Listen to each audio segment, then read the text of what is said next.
안녕하세요. 오디오로 듣는 키워드 경제입니다. 오디오로 듣는 키워드 경제는 경제 이슈와 경제 상식을 키워드 중심으로 풀어나가는 팟캐스트입니다. 네이버 오디오 클립과 iOS 팟캐스트, 팟빵에서도 들으실 수 있습니다. 유튜브에도 영상을 올리고 있으니 많은 구독과 공유 부탁드립니다. 유튜브에서는 경제 유캐스트나 오디오로 듣는 키워드 경제라고 검색하시면 나옵니다. 네, 안녕하세요. 윤리드입니다. 네, 안녕하세요. 저는 팟캐하는 김 기자입니다. 네, 또 스페셜 게스트 한 분이 오셨어요. 저희의 열혈 청취자 맞나요? 네, 열혈 청취자로. 소개해 주세요. 네, 안녕하세요. 저는 네. 실명을 말씀드려야 되나요? 괜찮아요. 네, 염지연이라고 합니다. 저희 이거 방송 진행하시는 훌륭한 두 선배님의 예전에 후배였고요. 또 이렇게 열혈 청취자로서 오늘 방송에 참여하게 됐습니다. 네. 되게 오랜만에 뵀어요, 저도. 네. 정말 선배들께서 너무 바쁘셔가지고 제가 또 집에 한동안 들어앉아 있다가 나왔거든요. 네, 오랜만에 만나서 되게 반가운 마음에 네, 오늘 방송에 누가 되지 않도록 적당히 주접 그만 떨고 가겠습니다. 네. 그러면 오늘 본론으로 바로 들어가 볼까요? 예, 저희 스타일이 항상 그래요. 바로 본론 들어가요. 네. 수다는 나중에 좋죠. 떨고. 네. 저 지난번 에피소드에서 중국 경제에 대해서 얘기를 드렸었잖아요. 이번에 또 이제 지난 에피소드에 이어서 중국 경제에 대해서 좀 얘기를 나눠볼 예정이에요. 오늘은 일단 제목을 중국이 미국을 뛰어넘을 수 없는 한계라고 짓긴 했는데 사실 미국을 뛰어넘을 수 없는 한계라기보다는 그냥 중국의 좀 경제 성장 한계 정도로 좀 보시면 될 것 같아요. 중국은 한때 두 자릿수 경제 성장률을 기록하면서 미국 경제를 사실 위협하기도 했었죠. 저희도 막 일부 전문가들은 중국이 더 엄청 성장할 거다 뭐 이렇게 얘기하시는 분들도 계시긴 했었고 지금은 중국이 세계 제2위의 경제 대국이고 엄청난 경제 소비국인 동시에 또 제조국이죠. 전 세계 경제에 영향을 미칠 만큼 어마어마합니다, 사실. 근데 최근에 이제 중국의 경기 둔화가 이제 좀 보이면서 우리나라뿐 아니라 여러 국가가 긴장을 하고 있어요. 왜냐하면은 이 정말 큰 이 시장이 경제 성장을 좀 멈춘다라고 하면 아무래도 다른 국가에 다 경제에 영향을 미치겠죠. 중국은 최근 경제 성장률이 조금씩 낮아지는 것을 볼 수가 있고 2018년 경제 성장률을 보면은 2017년 대비 6.6%로 1990년 이후 최저 수치를 기록을 했다고 합니다. 문제는 올해는 작년보다 더 낮을 것으로 전망이 되고 있고요. 또 최근에 그 소비와 생산 등 실물 경제 지표도 좀 부진하다고 나오고 있어요. 지금은 잠시 주춤한 중국이지만 중국은 한때 위안화로 글로벌 기축통화로 만들겠다는 그런 야망을 드러내기도 했었고 또 1대1로 제조국가 2025 등의 전략을 발표하면서 미국을 위협을 했었죠. 심지어 2009년 1월에는 중국의 원자바오 총리가 미국의 경제 모델은 낮은 저축률과 과소비로 간신히 유지되는 지속 불가능한 성장 모델이다라고 비난을 했다고 해요. 사실 비난할 입장이 아닐 것 같은데. 그렇죠. 예, 자기들은 뭐. 네, 그래서 약간 웃음이 나왔습니다. 많은 국가들이 이제 중국의 위력을 두려워하고 있지만 사실 미국을 넘지 못할 거라는 그런 전망이 여전히 많아요. 지금도 마찬가지고요. 물론 중국이 많은 인구를 기반으로 한 거대한 내수 시장이 있고 또 사회주의 체제다 보니까 사실 다른 국가보다는 정부 주도의 계획 경제 성장이 가능한 국가예요. 어떻게 보면 이게 좀 유리한 부분으로 작용할 수가 있어요. 하지만 그럼에도 좀 중국 경제가 성장 한계에 부딪힐 수밖에 없는 이유를 오늘 좀 알아보도록 하겠습니다. 사실 어떤 나라든 몇십 년 동안 두 자릿수 성장률을 자랑하는 거는 쉽지가 않죠. 그렇죠. 거의 뭐 불가능에 가까운 거죠. 네, 뭐 몇십 년 동안 두 자릿수 성장을 한 국가는 지금까지 뭐 찾아볼 수도 없었고 사실 우리나라도 한때는 이제 높은 성장을 보여왔지만 어느 정도 이제 중진국 궤도에 들어서면서 경제 성장률이 조금씩 낮아지잖아요. 이거는 뭐 사실 끝없이 성장할 수는 없는 일이다 보니까 그래서 대부분 이제 보면은 대부분의 국가를 보면은 개발도상국에서 중진국으로 가는 과정에서는 이제 두 자릿수 성장이 가능하지만 어느 정도 성장 궤도에 오른 후에는 성장 속도가 느려지는 걸 볼 수 있어요.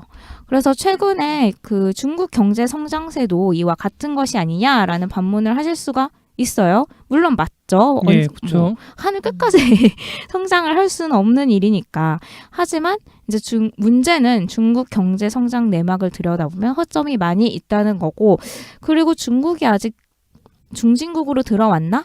라는 좀 문제도, 뭐 개발도상국은 아니지만 그래도 아직 선진국 단계는 아니기 때문에 조금 더 성장할 여력이 있을 것 같은데 좀 빠르게 막을 내린 게 아닌가? 약간 이런 부분도 좀 있어요.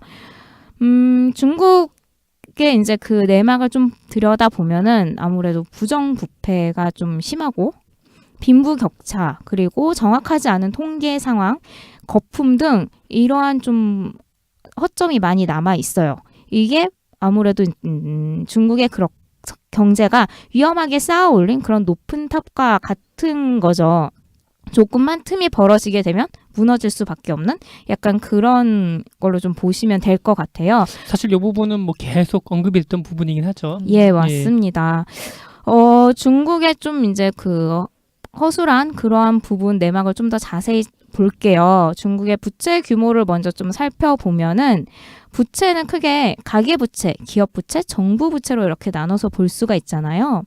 현재 중국의 가계부채 비율은 급등하고 있는 추세예요. 사실 우리나라도 가계부채가 그렇죠. 이제 좀 예. 항상 리스크를 안고 있는 문제긴 하지만 이거는 중국도 마찬가지라고 합니다. 2017년에 중국의 가계부채 비율은 49.4%에서 2018년 53.2%로 3.8%포인트 상승을 했어요. 2008년부터 10년 동안의 그 중국의 가계부채 비율은 35.3%포인트가 상승을 했다고 해요. 근데 이 수치가 글로벌 금융위기 직전인 미국과 비슷한 상황이라고 합니다. 아, 그래요? 예. 네, 지금 좀 약간 아슬아슬한 그런 상황이죠. 또 중국의 기업 부채도 보면은 GDP 대비 현재 150% 중반이에요. 이 가계 부채와 기업 부채를 모두 합친 민간 부채 비율을 보면은 이것도 뭐 상당히 심각한 수준이겠죠. GDP 대비 약 200% 비중이 200%인데 이게 일본의 버블 붕괴가 꺼지기 전과 유사한 수준이라고 합니다. 네. 중국의 이제 그 총 부채 비율을 보면은 정부 부채까지 이제 다 합친 거죠. 총 부채 비율은 GDP 대비 260%라고 해요. 근데 사실 이게 중국의 공식적인 통계고요. 중국의 통계는 사실 믿을 수 없다는 부분이 좀 많이 있잖아요. 네. 그래서 다른 이제 민간 기관에서 좀 이렇게 조사를 해봤을 때는 더 높게 나옵니다. 맥쿼리 조사에 따르면 지방 정부와 그림자 금융, 그리고 지방 정부에 숨겨져 있는 부채까지 합치면 GDP 대비 약 350%까지 될 수 있다고 이렇게 예상을 하고 있어요. 지금의 중국 이 부채 비율이 예전 일본과 미국의 거품이 꺼지기 전과 비슷하다고 제가 말씀을 드렸잖아요. 근데 일본과 미국은 그때 당시 뭐 부채 비율이 높고 거품이 꺼지면서 사실 어려움을 겪었어요. 일본도 뭐 잃어버린 20년을 넘어서기도 했었고, 미국도 2008년 금융위기 이후로 이제 최근에 뭐 경제 회복이 좀 되긴 했지만 오랫동안 좀 어려움을 겪고 있었죠. 그래도 이 두 국가가 모두 선진국 대열에 올라선 상태에서 거품이 꺼졌었던 거고, 그리고 달러와 엔화가 모두 기축 통화였기 때문에 사실 거품이 꺼져도 붕괴 수준의 위험으로까지는 가지 않았던 거죠. 뭐 찍어내면 되니까요. 그렇죠. 찍어내면 되니까. 그래서 계속 찍어냈죠. 예. 일본과 미국은 계속 찍어내면서 이렇게 좀 위기를 극복을 했는데, 사실 중국은 전 세계에서 위안화가 많이 사용되고 있기는 하지만 그래도 기축 통화라고 하기는 아직은 어려운 그 수준이에요. 그러다 보니까 지금의 중국의 이런 거품을 좀 더 위험하게 이렇게 받아들이고 있는 부분이 있는 것 같아요. 이제 중국 정부도 아무래도 이 위험성을, 이 리스크를 이제 감지를 하고 있겠죠. 그래서 경제 내실을 다지기 위해서 아무래도 부채 비율을 좀 줄이고자 노력을 할 거예요. 하지만 부채 비율을 줄이기 시작한다면 아무래도 경제 성장률은 더 하락하게 되겠죠. 그렇죠. 지난 에피소드에서 이제 잠깐 언급을 드렸지만 지난해 중국의 경제 성장률이 6.6%, 그러니까 그 전년도보다 더 낮았던 거를 이제 분석을 해보면 작년에 중국의 부채 비율이 다소 감소했었다고 해요. 그러니까 부채 비율을 이렇게 좀 줄이다 보니까 경제 성장률도 같이 떨어졌던 게 아니냐, 약간 이런 분석이 나와요. 작년에 중국 부채 비율이 7년 만에 처음으로 0.3%포인트 감소했다고 합니다. 이 중 기업 부채 비율이 4.6%포인트 감소로 가장 큰 폭으로 감소를 했어요. 하지만 가계와 정부 부채 비율은 오히려 올랐습니다. 기업의 부채 비율이 아무래도 하락을 하니까 경제 성장률도 조금 하락을 했었던 걸로 보여요. 중국의 또 이제 경제 성장의 한계를 보면은 아무래도 과잉 투자와 생산 과잉을 둘 수 있을 것 같아요. 중국은 경제 성장을 위해서 그리고 중국 제조 2025 전략을 위해서 기업들에게 막대한 투자 지원을 해왔어요. 기존의 그런 양적 성장에서 우리도 이제 질적 성장을 해보자라고 이렇게 변화를 하면서 제조 강대국이 되겠다는 전략을 펼쳐왔는데요. 이 전략은 30년간 10년 단위로 3단계에 걸쳐서 산업 고도화를 추진하는 전략이에요. 한동안 중국은 이제 중국 제조 2025를 대외적으로 공표를 하면서 홍보를 많이 해왔어요. 하지만 요즘은 사실 좀 다소 주춤한 모습을 보이고 있고 또 대외적으로 언급을 많이 줄였어요. 아무래도 좀 미국의 눈치를 보고 있는 것처럼 보이기도 합니다. 왜냐하면 미국에서는 아무래도 중국의 그런 기술 개발을 견제를 하고 있고 또 화웨이 문제도 또 최근에 있었고 이러다 보니까 조금 이렇게 좀 눈치를 보지 않나 이러한 분석도 많이 나오고 있어요. 하지만 내부에서는 계속 진행을 하고 있긴 하겠죠. 중국도 지속적인 성장을 위해서는 양적 성장뿐만 아니라 사실 질적인 성장도 필요하니까요. 하지만 이제 기업에 대한 투자, 그러니까 기술 개발을 위해서는 당연히 투자가 필요한데 중국 정부가 이러한 투자를 좀 이렇게 필요한 곳에 곳곳에다가 잘 한 질적 투자가 아니라 약간 양적 투자를 했던 것 같아요. 그러니까 반도체, 디스플레이, 전기차, 배터리, 철강 등에 대해서 이제 막대한 투자를 진행을 했는데 이러한 과잉 투자는 사실 생산 과잉으로 이어졌습니다. 기업에 투자를 할 때는 이제 기업의 생산을 통해서 이익이 창출되면 그 이익이 투자 수익금으로 돌아올 것을 예상을 하고 이렇게 투자를 하잖아요. 하지만 생산한 후에 이제 그게 소비가 돼야지만 이익이 창출이 되는데 소비를 할 수 있는 한계를 넘어서서 생산을 하게 되면은 이익을 낼 수 있는 것도 한계에 직면을 하게 되는 거고 그로써 이제 중국은 과잉 생산이라는 문제에 직면을 하게 된 거죠. 또한 2008년 금융위기 이후로 전 세계적으로 이렇게 경제 성장이 빠르게 일어나지 않다 보니까 아무래도 이제 이 중국의 과도한 생산을 소비할 수 있는 그런 국가도 많이 없었던 것 같아요. 또 중국 기업들 중 이제 상위 기업들은 보면은 대부분 그 국영 기업들이 많이 있어요. 그렇죠. 예. 네. 공상은행 이런 거. 예. 그렇죠. 대부분의 이제 그 국유 기업들인데 이 기업들의 특징이 있죠. 방만한 경영. 예, 방만한 경영도 아무래도 그 투자 대비 수익을 많이 내지 못하게 이렇게 막기도 합니다. 한때 중국의 그 반도체, 조선 등의 기술에 대한 막대한 투자로 한국의 기술이 이제 중국에 따라잡혔다라는 얘기도 사실 많이 나왔지만 최근 들어서 좀 이렇게 중국 기술의 부실한 부분도 조금씩 드러나기도 해요. 반도체 부분에 있어서는 중국이 아무리 열심히 많은 투자를 해도 우리나라는 그동안 이제 쌓아왔던 노하우가 있다 보니까 아직까지는 이제 중국에 따라잡히지는 않은 것 같고 조선 부분도 이제 저번에 그 조선업 에피소드에서도 예. 말씀드렸지만 중국의 그 조선이 약간 그 부실한 부분이 발견이 되면서 우리나라로 다시 수주가 많이 몰려오는 그러한 현상도 좀 있었다고 합니다. 네, 또 중국의 좀 경제 성장의 한계, 네, 경제 성장에 좀 발목을 잡는 거는 고령화 문제도 하나 있다고 해요. 심각하죠. 예. 예, 정말 우리나라보다 심각하더라고요, 중국은. 사실 우리나라도 뭐 현재 고령화 문제가 심각하게 다가오고 있어요. 근데 중국은 더 심각해요. 고령화 문제는 사실 뭐 전 세계 선진국들이 대부분 겪는 문제이기도 하지만 우리나라는 다른 국가에 비해 너무 빠르게 고령화가 되고 있어서 문제잖아요. 하지만 중국은 우리나라보다도 더 빠르게 고령화 문제에 직면을 하고 있습니다. 중국은 아직 중진국 수준인데 벌써 이제 고령화가 시작이 된 거죠. 생산 연령 인구인 15세에서 64세의 비중이 늘어나고 노동력과 소비가 늘어나서 이렇게 경제 성장을 이끄는 그 기간을 인구 보너스 기간이라고 해요. 근데 이 인구 보너스 기간이 중국은 2012년에서 2014년 기점으로 종료가 되었다고 합니다.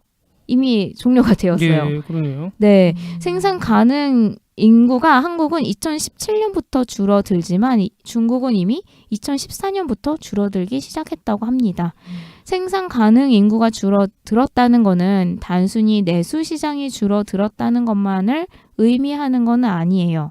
생산 활동을 하기 어려운 노인 인구가 늘어나고 이를 부양할 젊은 층 그리고 중장년층이 이제 줄어든다는 의미잖아요. 우리나라도 연일 고령화의 비상이 걸린 상황이지만 중국은 우리나라보다 더 빨리 이러한 상황을 겪게 되었고 인구도 사실 훨씬 더 많다 보니까 그렇죠. 그 문제가 더 심각하게 다가올 수밖에 없을 테고 젊은 층이나 중장년층 그리고 중국 정부의 부담은 그만큼 더 커질 수밖에 없을 것 같아요. 그러니까 이제 막 성장할 단계에 진입을 했는데 벌써 이제 고령화에 부딪혔으니까 좀 어렵겠죠. 중국이 한때 인구가 늘어나는 것을 막겠다며 산하 제한 정책을 펼쳤잖아요. 예. 아무래도 이것 때문에 더 고령화가 빨리 진행된 것 같습니다. 우리나라도 한때 이제 둘만 낳자라는 그런 캠페인을 했었잖아요. 그쵸. 이게 이제 또 우리나라도 빠른 고령화로 부메랑으로 다가왔는데 중국은 그때 당시 이제 한 명만 낳자 약간 네. 이런 이런 정책이었다 보니까 더 빠르게 다가왔고 중국 정부도 사실 심각성을 깨닫고 2015년에 두 자녀 정책을 도입을 했지만 큰 효과는 보지 못했다고 합니다. 한때 뭐 강제 낙태 요건 좀 전 세계적으로 중국의 인권유린 그 사례로 네, 많이 회자가 됐던 얘기긴 하죠. 이런 게요. 그렇죠. 사실 중국 입장에서도 인구가 너무 빠르게 늘어나니까 이거를 계속 보고만 둘 수 그쵸. 없어서 이제 산하 제한 정책을 펼쳤던 것 같은데 아무튼 지금은 좀 고령화로 그런 부메랑으로 다가온 것 같아요. 중국이 또 미국을 이길 수 없는 가장 큰 이유 중 하나는 아무래도 좀 국제 정치적인 그런 이유도 있을 것 같아요. 글로벌 경제 싸움은 사실 개인의 그런 무력 싸움과는 다르잖아요. 개인의 무력 싸움은 뭐 1대1 대결이고 상대가 나보다 덩치가 더 크더라도 전략을 잘 쓰고 또 운이 따라준다면 사실 이길 수는 있어요. 하지만 글로벌 경제는 모든 게 얽히고 설켜 있어요. 그래서 최근에 이제 미국과 중국의 무역 전쟁이 계속 진행되고 있잖아요. 예. 이런 상황에서 이렇게 이제 무역 전쟁이 일어날 때 서로 경제 정쟁이 일어날 때 또 다른 거대한 경제 시장인 유럽 연합이 과연 누구의 편을 들까? 이게 아무래도 좀 이제 미국이 더 유리할지 중국이 더 유리할지 좀 판가름이 날 것 같아요. 근데 아무래도 유럽 연합은 미국의 손을 좀 더 들겠죠. 그렇죠. 네, 비록 미국의 그 화웨이 장비 금지 요청에 대해서는 유럽이 좀 듣지 않는 부분도 있긴 하지만 유럽 연합이 정말 이제 좀 중요한 순간에서는 결코 쉽게 중국의 편을 설 수는 없을 것 같습니다.